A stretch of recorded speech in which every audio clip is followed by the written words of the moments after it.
Esta es una visión un poco rápida de lo que pensamos desde la USO frente a este tema que hoy convoca nuestra atención. Primero, pues quiero también, apelando a una frase de Einstein, también, como usted lo hizo, profe, a invitar a que esta crisis, es decir, nos sirva para salir de la crisis. Entonces, Einstein decía en esta frase que sin crisis no hay desafíos, sin desafíos la vida es una rutina y una lenta agonía. Acabemos de una vez con la única crisis amenazadora, que es la tragedia de no querer luchar por superarla. Y bueno, aquí rápidamente, ¿por qué lucha nuestro sindicato? Bueno, creo que nuestra organización sindical, que ya tiene casi un siglo de existencia, pues ha mostrado a nivel local, a nivel nacional, cuáles son sus luchas. Y básicamente por una sociedad radicalmente democrática y en paz, porque el petróleo genera riqueza y desarrollo para el país. Por eso defendemos la propiedad pública, por eso estamos en contra del decreto 811, por eso estamos en contra de la privatización de Ecopetrol, porque la compensación, porque así se vio desde que se creó el régimen de regalías en el país, sea justa para las regiones petroleras, porque esto se trata de un recurso que se va a acabar, que es un recurso que se va a agotar por el desarrollo precisamente de las regiones petroleras. Hoy hemos incluido en nuestra agenda política la defensa de la construcción de una política de transición energética, pero también, paradójicamente, aún siendo una organización sindical petrolera, luchamos por la despetrolización de la economía, y vamos a hablar un poco de eso rápidamente. Y por último, y no como menos importante, por los derechos de los trabajadores, que implica, a través del derecho de asociación y a través del derecho de la negociación, un ejercicio de redistribución de riqueza, como lo han dicho profundos estudios económicos y de la sociología del trabajo. Pero aquí hay una cosa que tenemos que decirlo con frialdad. El petróleo se va a acabar y mucho de ese petróleo se va a quedar enterrado, porque el mundo nos va a decir, ya no saquen más petróleo. Así avanza la discusión y la lucha contra el cambio climático, lucha que nosotros como organización sindical que piensa mucho más de lo gremial, pues compartimos sin duda alguna.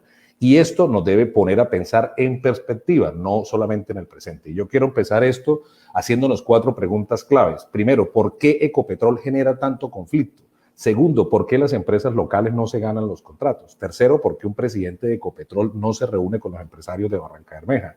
Y cuarta, que la voy a dejar para el final, es qué tenemos que hacer todos. Y aquí algunas hipotéticas respuestas para provocar la discusión. Primero, ¿por qué Ecopetrol genera tanto conflicto? Porque sigue haciendo lo mismo. Sigue haciendo lo mismo y por eso nosotros desde la USO le hemos dicho que Ecopetrol ha fracasado en su modelo de relacionamiento con el entorno.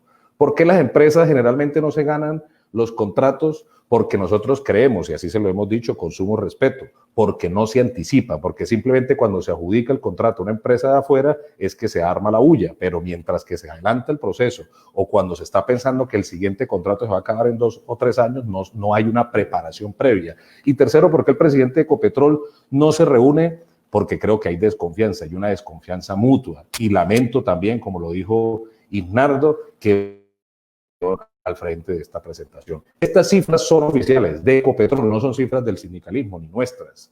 ¿Por qué se generan tantos conflictos en Ecopetrol en el año 2019? La principal causa de generación de conflictos es por temas de mano de obra local. La segunda causa por conflictos sindicales, la tercera por gestión contractual y la cuarta por bienes y servicios. Estas son cifras de Ecopetrol, no son cifras inventadas ni nuestras, de la misma Ecopetrol. Y esto pues amerita una lectura sociológica del asunto, antropológica del asunto, no simplemente una mirada de cifras frías en muchas ocasiones, que seguramente son las que aquí también nos van a presentar, que se adjudicaron tantos contratos, que tantos millones, tantos billones, pero son cifras que sociológicamente no se comparan.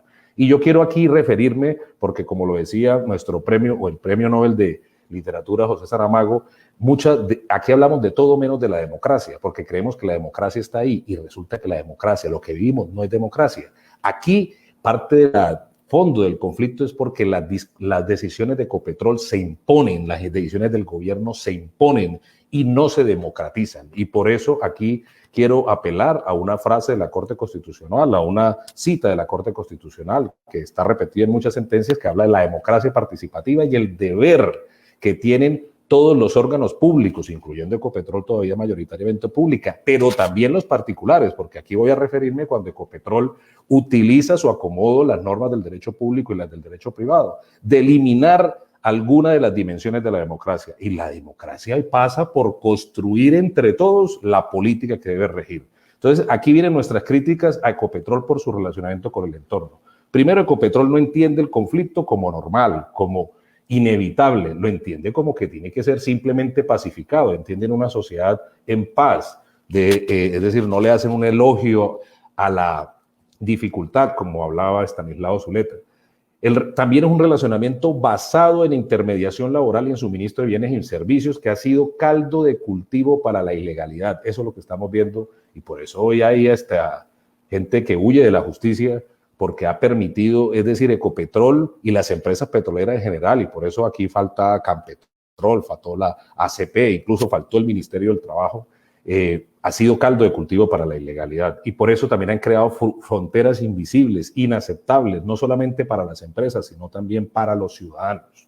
No hay una perspectiva social ni económica de mediano y largo plazo. Aquí se repite la historia una y otra vez, a pesar de que le hemos dicho, oiga, cambiemos el modelo de relacionamiento con el entorno. Y pongo el ejemplo del capote del proyecto NAFTA, que es un proyecto nuevo, una comunidad nueva, y sin embargo Ecopetrol llegó a repetir las prácticas y las comunidades llegaron a repetir las prácticas y eso no ha podido despegar por una conflictividad social.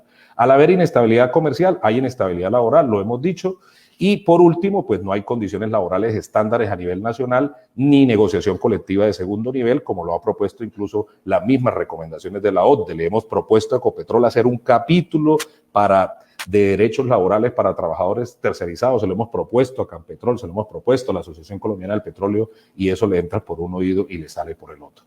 Y por último, no hay compromiso de Ecopetrol por la generación, profesionalización y el empleo de la fuerza de trabajo en sus áreas de operaciones. Aquí, como lo bien lo señalaba alguien de los que me antecedió aquí, por ejemplo, yo soy producto de ir al SENA, yo salí del industrial de colegio público, me llevaron al SENA y luego me emplearon en Ecopetrol, eso se perdió. Aquí desde el año 2004 empezaron a traer gente de Cúcuta, de Pereira, de otras ciudades, el SENA se abandonó y se abandonó ese compromiso institucional por parte de Ecopetrol. Y aquí críticas a Ecopetrol respecto al modelo de contratación. Primero, la vicepresidencia de abastecimiento alejada de las regiones, con falta de empatía de los negocios, gobernando desde Bogotá. Y nosotros creemos que eso obviamente genera ya un principal problema. Segundo, usa las normas de derecho público a su conveniencia, cuando tienen que hacer cosas para favorecer, para facilitar asuntos, entonces dicen que es que tienen la Procuraduría, la Contraloría y los entes de control encima, pero cuando uno le dice, oiga, es que el modelo de contratación de ustedes no puede, tiene que respetar los principios de selección objetiva, los principios de transparencia, entonces dicen, es que nosotros nos regimos por el derecho privado. Y el mejor ejemplo de eso es el manual de contratación. No hay un relacionamiento adecuado con las empresas del entorno, no las prepara, no las anticipa. Si, por ejemplo, aquí para poner el ejemplo concreto de la empresa de alimentación que fue Boom aquí en la... Listo, ese contrato ya se adjudicó, va a estar 2 o 3 años. Bueno, siéntese con las empresas de Barranca, construya, trate de que las empresas se unan temporalmente o que una empresa de Barranca se prepare para que en estos 2 o 3 años pueda quedarse con el próximo contrato. Y ya lo mencioné, tampoco hay unos estándares de normas laborales. Entonces, ¿qué hacer? Primero, Ecopetrol tiene que intentar un modelo de relacionamiento diferente con las comunidades, tiene que construirlo y pensar en perspectiva. ¿Y por qué digo en perspectiva? Porque el petróleo se va a acabar, ya lo mencioné. Y obviamente tiene que discutirlo, democratizarlo. Esto es un tema en el que hay que aplicar un principio básico de la democracia, la deliberación. Segundo, tiene que haber una reunión inmediata del presidente de Ecopetrol con los empresarios regionales. Uno no puede comprender por qué los empresarios dicen que se reunieron la última vez con un presidente de Ecopetrol hace 15 años. Eso es inadmisible. Tercero, tiene que haber un compromiso con la formación de fuerza de trabajo para la industria y emplearla con trabajo decente. No puede seguir siendo trabajo precario. Aquí lo que hay en Ecopetrol son cifras de trabajo precario, 3.000, 4.000, pero trabajos de 15 días, de 8 días. Nosotros por eso combatimos la tercerización y combatimos el trabajo precario. Y tiene que haber estabilidad laboral y estandarización de normas laborales. ¿Qué deben hacer los empresarios? Porque, bueno, no solamente es reclamarle a Ecopetrol, también tienen que reflexionar hacia la autocrítica, prepararse, anticiparse, pensar en perspectiva, proponer construir en Ecopetrol un manual de contratación que permita esos principios de la contratación pública que le ordenó la sentencia 722 del año 2007, que son la selección objetiva, la no discriminación, la igualdad, en fin, ser respetuosos del derecho de asociación y negociación colectiva. Y esto lo menciono porque hay empresas de Barranca, muy de Barranca y todo, pero son abiertamente antisindicales y solamente buscan a la organización sindical cuando pierden los contratos. Y eso hay que decirlo también con mucho respeto, pero con mucha firmeza.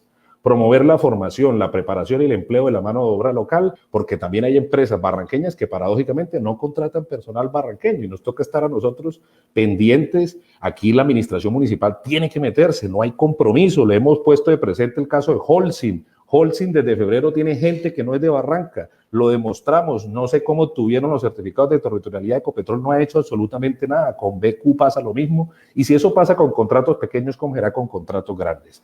Y quinto, generar políticas laborales para poblaciones vulnerables, mujeres, madres, cabezas de familia, discapacitados, prepensionados. Hoy los compañeros que tienen más de 50 años son también excluidos, discriminados, de la misma manera como están siendo discriminados los jóvenes, los que no tienen la posibilidad de acceder a un primer empleo. Y por último, ¿qué debemos hacer todos? Porque aquí nos incluimos. Primero, pensar a largo plazo, anticiparnos, pensar en las próximas generaciones, no pensar en las próximas elecciones.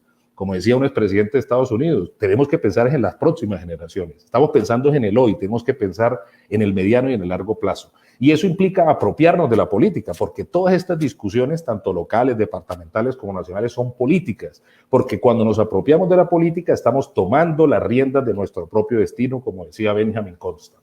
Reindustrializar el país es lo que se está planteando a nivel mundial, que se reindustrialice el país. ¿Y qué recursos tenemos? Pues los de estos que se van a acabar, porque el petróleo, como ya lo dije, se va a acabar.